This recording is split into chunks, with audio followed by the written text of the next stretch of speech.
Olá pessoal, voltei, demorei, eu falei que ia voltar no final de semana, mas tô conseguindo voltar só agora pra falar disso aqui, ó. Don Quixote 1, já tô bem pra frente da metade já, tô com a intenção de terminar essa semana, né, como eu tinha feito a minha programação anterior, as 2 primeiras semanas de julho eu ia me dedicar ao Don Quixote 1 e as 3 semanas depois finais de julho para Don Quixote 2. E eu tô voltando aqui para contar para vocês que eu tô super encantada com essa leitura. Eu tô, assim, comovida, né, de estar nesse momento da minha história como leitora, entrando em contato com a obra do Cervantes. Eu nunca tinha lido nada dele antes, tinha só o contato comum que eu recebi através de outras obras, né, dessa grande fantasia que é Don Quixote, né, desse grande sonho literário, que eu vejo muito essa obra como uma viagem, um sonho literário gigantesco, de um autor apaixonado por livros, um autor, leitor apaixonado por livros. É assim que Cervantes nos apresenta Don Quixote e nos apresenta também, eu acho que muito dele, né? Então eu vejo essa obra como um grande sonho literário, assim, uma aventura gigantesca, e cada capítulo é um mundo à parte, é um universo à parte. Você pode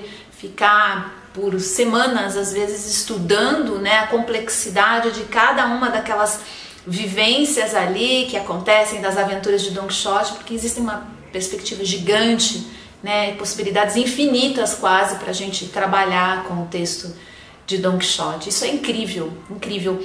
Me chamou muito a atenção a narrativa muito teatral, né, que prende a gente, aquela narrativa leve, divertida, cheia de momentos muito irônicos, né, muito cheio de um bom humor, de uma visão muito leve sobre os acontecimentos, sobre a vida, sobre os lugares, as pessoas, mas ao mesmo tempo, por trás dessa leveza, dessa ironia, existe uma crítica e um movimento de arrastar o leitor para um lugar de muita reflexão e análise sobre o mundo, o social, o humano, né, o existencial, a que existe, né, que tá bombando ali por trás de todas as situações.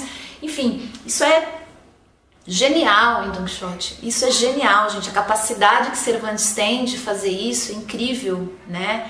Ele monta em cada capítulo como se fosse uma arena, né, de teatro, e naqueles eventos ali, naquela situação muito irônica, divertida, cômica, né, em que os personagens estão se apresentando das maneiras mais esdrúxulas às vezes possíveis, você pode perceber que ele arrasta a gente, aquele jeitinho dele, para dentro de um lugar de muita reflexão e análise. Ele meio que aproveita a brecha para discutir coisas muito profundas, mas ele não faz isso de uma forma pesada, de forma alguma, né, de maneira alguma, e nem também de uma maneira em que ele coloca a posição dele, né, ele não condiciona essa discussão à opinião dele, né, ao que ele acha, ao que ele acredita. Ele deixa aquele campo muito aberto, né, para a análise do leitor. E aí entra uma das características dessa obra que eu acho mais incríveis, né, que eu tenho visto, que eu tenho me apaixonado cada vez mais, que é essa coisa de trazer o leitor para dentro do livro, literalmente fazer o leitor vivenciar essas aventuras, não só como um observador, né, apático. Não, a gente é carregado mesmo. Quando a gente vê, a gente está torcendo pelo Don Quixote, a gente está envolvido com Sancho Panza, a gente já está, né, imaginando aqueles cenários. Ele tem isso e com uma intensidade que é marcante demais. Você é arrastado para dentro do universo de Don Quixote, né? E talvez não aconteça nos primeiros capítulos, mas depois de um tempo você vai começar a perceber que aquilo vai conversando cada vez mais com você. Ele vai convidando você para uma dança, né, como se fosse um convite muito delicado, capítulo por capítulo, até que uma hora você vê que você está dentro daquele complexo de personagens e aquilo está te levando, está te conduzindo também, né? É uma viagem muito bacana nesse sentido, é uma narrativa construída de uma forma muito informal, né, de uma forma muito, eu acho até despretensiosa nesse sentido, mas ao mesmo tempo tem essa competência, né? Tanto que quando eu comecei a ler o Don Quixote, eu até entrei nos stories lá no Instagram para falar que o tempo todo eu estava lembrando muito de Machado de Assis, o tempo inteiro, né? E inclusive encontrei algum respaldo de alguns intelectuais que falaram sobre isso, né? Que também levantaram e estudaram, obviamente, de uma maneira muito mais complexa, essa impressão que eu tive, porque parecia que eu estava dentro de um dos livros do Machado, e realmente Machado usava muito desse recurso de trazer o leitor para dentro das histórias, de gerar uma reflexão e uma análise sobre questões muito maiores que envolvem a todos nós, num movimento muito irônico, muito leve, né? Então existia essa semelhança. Sem dúvida nenhuma, Machado deve ter se inspirado demais na obra de Cervantes, que é um alicerce gigantesco para a literatura mundial, né? Você imagina, são 2 livros que foram escritos até com uma certa distância de tempo, mas os 2 fundamentaram um universo depois de possibilidades para os autores que vieram depois de Cervantes, né? Sem dúvida, isso eu acho que é uma das maiores características que mais fica marcante nessa obra. Não só em Machado, a gente consegue enxergar Don Quixote com força, Don Quixote não, perdão, Cervantes com força em muitos outros autores, mas Machado, para mim, eu até fiquei com vontade de reler algumas obras dele, do início da carreira dele, porque essas sim, elas tinham um impulso assim, quixotesco incrível, né? Então é bem interessante isso. Eu vou falar um pouquinho aqui a respeito da história, mas eu vou entrar diretamente em alguns pontos, porque esses vídeos são feitos mesmo para quem já leu ou está lendo, né? A minha intenção aqui é conversar com quem já conhece a obra, né? Falando dessa questão de Machado, né? A gente pode perceber que existem inclusive alguns personagens que são recorrentes na obra de Machado e que aparecem em Don Quixote, né? De alguma maneira, de alguma forma, né? E existem alguns capítulos que eu até anotei aqui para poder lembrar um pouco disso ao longo dos vídeos, que tem uma conexão muito forte. Mas acho que todo mundo já ouviu de alguma forma a história de Don Quixote, né? Esse homem apaixonado pelos livros, envolvido com os romances de cavalaria, ao ponto de enlouquecer e sair pelo mundo buscando aquelas aventuras que ele via nos livros. Essa questão do enlouquecer, de ser Don Quixote ser um louco, né, é extremamente relativa, porque ao longo da trama a gente vai percebendo que ele não só é talvez o mais lúcido de todos que estão ali, como aquele que mais anda na linha, né, aquele que mais tem uma concepção justa e apurada do mundo, né, ele é lúcido, ele tem uma visão clara, apesar de estar completamente envolvido pelo seu processo aí de sandice momentânea, né, de não enxergar a realidade como ela se apresenta. Isso é um mote muito divertido, mas também já gera um questionamento muito forte na gente, né? Quem são os loucos? Quem são os normais? Quem são os que têm razão, os que não têm razão, né? Então acho que essa é uma das questões mais fortes que a gente vê em Don Quixote. Essa paixão pelos livros, pelos romances, essa vontade de constantemente trabalhar isso dentro da obra, né, e de trazer esse movimento, essa paixão pelos livros e pela leitura como algo que é o elemento básico, estrutural de Don Quixote também. Isso é muito bonito, eu acho isso, assim, por isso que eu disse que é um sonho literário esse livro mesmo, né, ele é na verdade uma grande viagem para entender ainda mais da questão da linguagem, da comunicação, da expressão que acontece através da literatura. Também tem assim uma fonte imensa de possibilidades de avaliar a obra desse jeito, né? Mas a primeira parte desse livro a gente conhece Don Quixote, a gente percebe que ele está criando um personagem, ele está iniciando a jornada dele como um cavaleiro andante, né? Então ele cria o personagem e a gente assiste ele criando, né, fazendo esses movimentos, indo atrás das primeiras aventuras, encontrando o Sancho Panza, que vai ser o escudeiro dele, que vem trazer um diálogo cada vez mais amplo e mais profundo para nós leitores, né, porque a presença de um parceiro ali ajuda a gente a entender ainda mais desse universo de Don Quixote. Então ele sai construindo essa história passo a passo para o leitor ver, né? Como que acontece a construção desse personagem, entre aspas, que vai ser o Don Quixote de La Mancha. Então, é como se o Cervantes expandisse o movimento dele de criar um personagem no livro, fazendo aquele personagem também criar um personagem, enfim, aquilo, né, e se desdobrando de muitas formas. Isso é muito, muito interessante também. Isso vai se apresentar também de muitas formas, com o autor falando sobre os registros que ele encontrou a respeito de outros textos que foram feitos sobre Don Quixote, a história de Don Quixote contada por um primeiro autor e ele como segundo autor, enfim. A gente vai perceber, eu sei que na segunda parte isso vai ser acentuado com muita força, né? Porque aí eles percebem que eles estão vivendo uma história escrita por alguém, né? Então, isso já é uma viagem muito, muito maluca, né? E que já desperta na gente um olhar filosófico maior a respeito do que está acontecendo, e esse aprofundamento a gente pode trazer também para a nossa vida, vamos dizer, né? Cervantes era um homem que já tinha uma história militar, né? Ficou preso há muito tempo, então ele traz esse período dele como militar, como prisioneiro de guerra, para dentro da obra do Don Quixote. Então essa vivência de Cervantes fica muito viva, e essa ligação, né, com relação aos princípios, a própria estrutura militar, de honra, da cavalaria de Don Quixote, isso fica muito forte, muito apresentado no livro também, que faz parte da época, faz parte da história, né, de Cervantes. Então isso fica muito, muito perceptível, a preocupação dele de passar essas questões da época de ouro, como ele chama, né, que são aquela visão de um mundo justo, correto, que segue com disciplina, com uma certa estabilidade, solidez. Então isso tudo é uma busca constante dentro do livro, apesar desse movimento teatral e caótico, e irônico e brincalhão que normalmente as cenas aparecem, mas está ali por trás essa busca pelo equilíbrio, pela harmonia e por esse eixo central de força.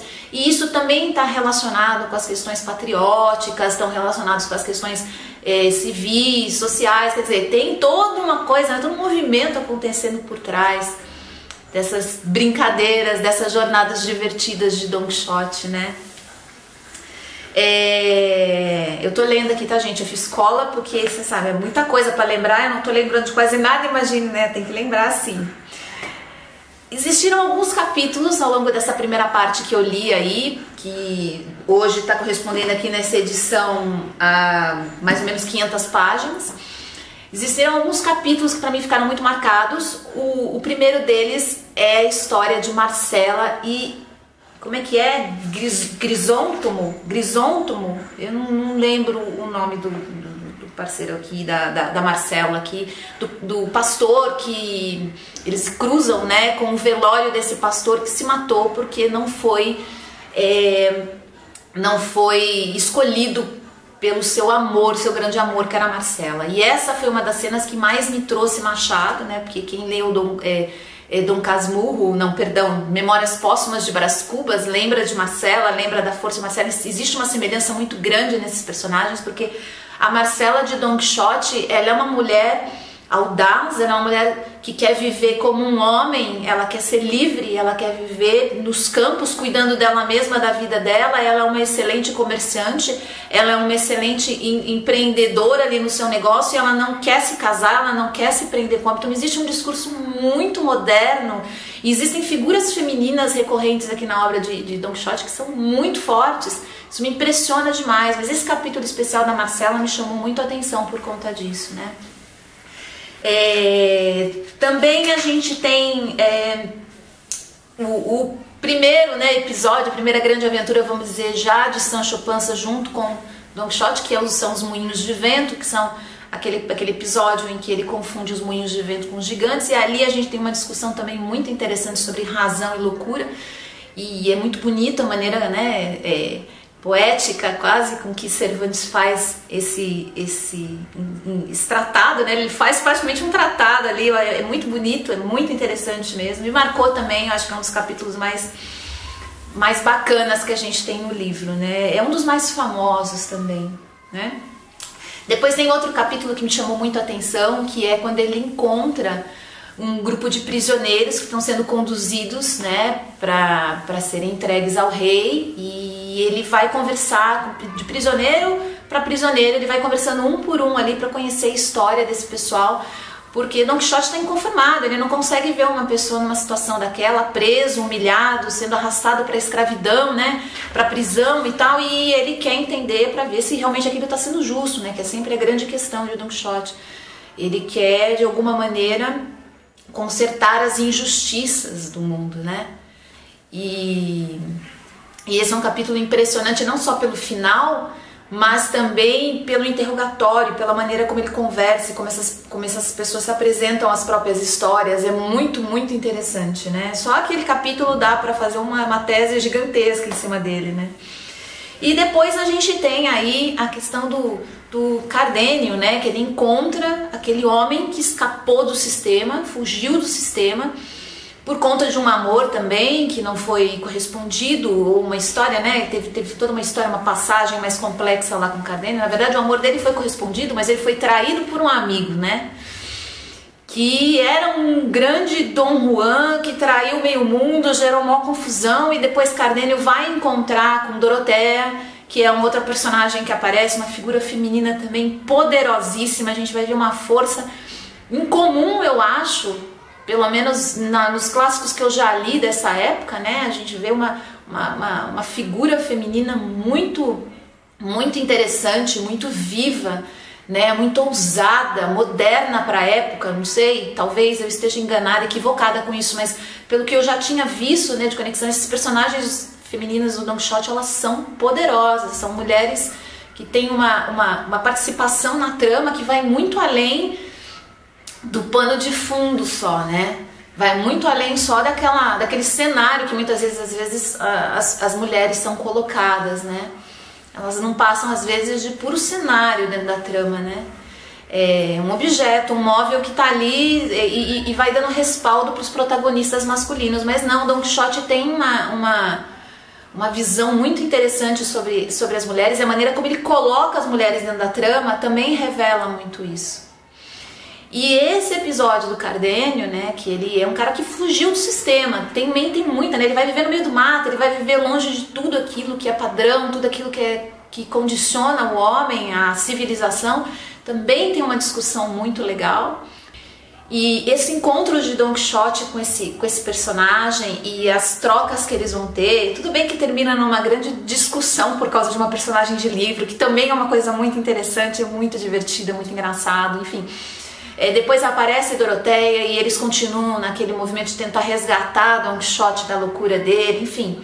Gente, é uma obra que tem muita coisa pra gente discutir. É uma obra que tem uma capacidade de trazer pra gente novas possibilidades, novos mundos, uma visão interessantíssima, mas ao mesmo tempo não deixa de ser uma leitura comum, tranquila, agradável, muito divertida e muito rica, né, em vivências e experiências para o leitor. Eu acho que depois de Don Quixote vai ser difícil eu conseguir ler alguma outra coisa sem buscar sempre esse referencial de Cervantes, né, esse impacto que Cervantes teve em muitas obras e muitos autores, principalmente os latino-americanos, né, sem dúvida nenhuma. Então, assim, é uma jornada de um herói nem um pouco convencional, e isso me lembra quem? Me lembra o grande Mário de Andrade, que sou Macunaíma, né, que seu herói sem nenhum caráter, que sem dúvida também foi amplamente influenciado pela obra de Cervantes, né, o Macunaíma, quem conheceu e quem leu e ama assim como eu, sabe? E agora conhecendo Don Quixote eu percebo a similaridade e como isso influencia, né? Influenciou a jornada do herói e muitos outros autores latinos-americanos, não só Mário, não só Machado, mas enfim. Cada um do seu jeitinho conseguiu absorver e se inspirar nessa obra, né? E trazer pra gente as várias versões quixotescas aí da jornada do herói. De uma maneira ou de outra não deixa de ser isso, que a gente também, de alguma maneira, ainda tá procurando, né?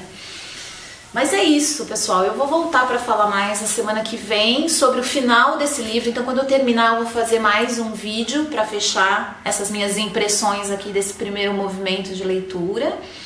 E depois eu vou voltar para falar sobre o segundo livro. Eu também pretendo fazer mais 2 vídeos para falar sobre o segundo livro, para bom poder partilhar isso com vocês. Vocês deixem aí nos comentários quem já leu, quem já curtiu, quem ainda se lembra, quem tem memórias afetivas tão bacanas como essas que eu tô partilhando com vocês aqui também de Don Quixote. Vou guardar os comentários de vocês, tá bom? É isso, galera. Fiquem bem aí, até o próximo vídeo. Tchau, tchau.